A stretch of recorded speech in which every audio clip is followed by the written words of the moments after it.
Hello mga besh, kanina yung tripping na to karon no. Magluto ko og ginisang pako.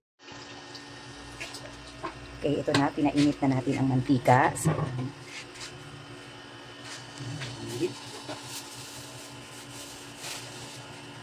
Habang mainit ang mantika, ito na ang mga sangkap, handa na. At ang isasahog natin ay karning manok. Lalagyan natin ng oyster sauce. At ito na yung pako o edible fern. Ligisa na natin ang ahos at sibuyas. Ayan, golden brown siya. Susunod natin ang ligisa ko na ang karne. Ikinit na nilalagyan ko na binabad ko sa paminta, toyo, tsaka kaunting suka.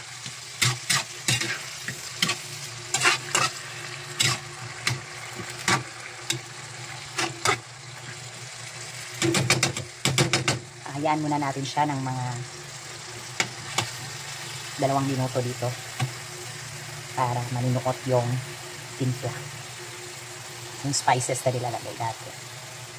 So, sa mga hindi pa nakakatikim nito o nakakakain ng young fern o tinatawag nating pako, ito siya, young fern siya. Ito ay madalas tumutubo malapit sa mga may ilog at marami tayong makukuha na benepisyo dito. So ito ay mayaman sa vitamina A, vitamina B, and then antioxidant din siya, low calories, rich in fiber siya, nakakatulong siya sa maayos na panunaw laban sa may mataas na antioxidant siya, so nakakatulong siya sa maayos na panunaw no, para malabanan natin ang cancer.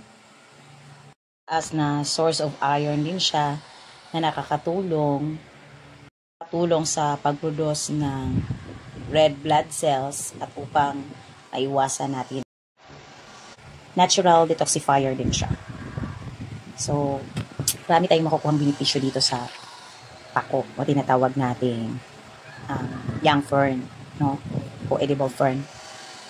Ito, kahit anong luto, kahit anong pagluluto ang gustuhin mo, masarap siya. Kahit sahugan mo ng coconut milk, masarap siya. Pero ako mas gusto ko na gisahin, lagyan ng karne ng baboy o karne ng ito yung pinaka-paborito ko. Abangan, magluluto tayo. Ito na, kumukulo na siya. Hintayin muna nating maluto yung chicken. Adobo. Bago natin isahog ang paborito nating pako.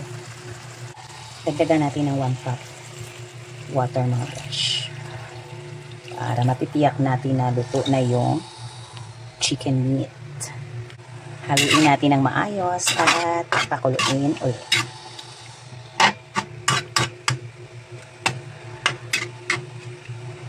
Mga ilang minuto na lang, maluluto na ang ating chicken meat. So ito, isasahog na natin guys, ang ating favorite pako. Kasi luto na ang karne. So ito na siya.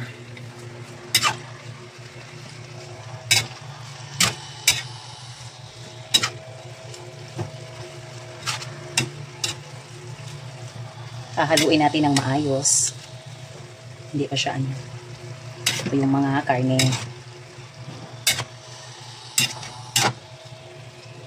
Yan, ibabad muna natin siya sandali. Dagdagan natin ng kaunting water. Kasi yung mga bata gusto nila yung sabaw nito. And then, dadagdagan natin ng oyster sauce. Mamacita. Ito yung paborito kong oyster sauce. Ang Mamacita. Halo natin ng maayos.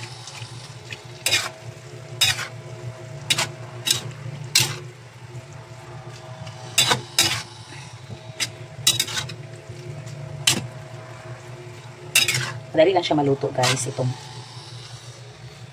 young fern o pako.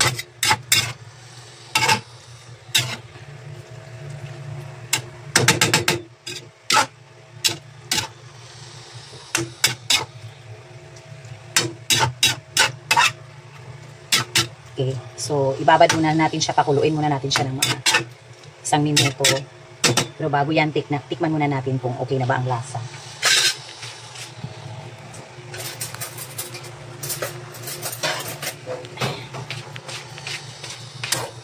Natin, amuyin natin. Sa amoy pa lang, malalaman mo na kung tama ng timpla. Sarap. Sarap talaga. Ito na guys, luto na siya. Yum, yum, yum. The table is now ready. Ayan na, tikman na natin ang aking ginisang pato.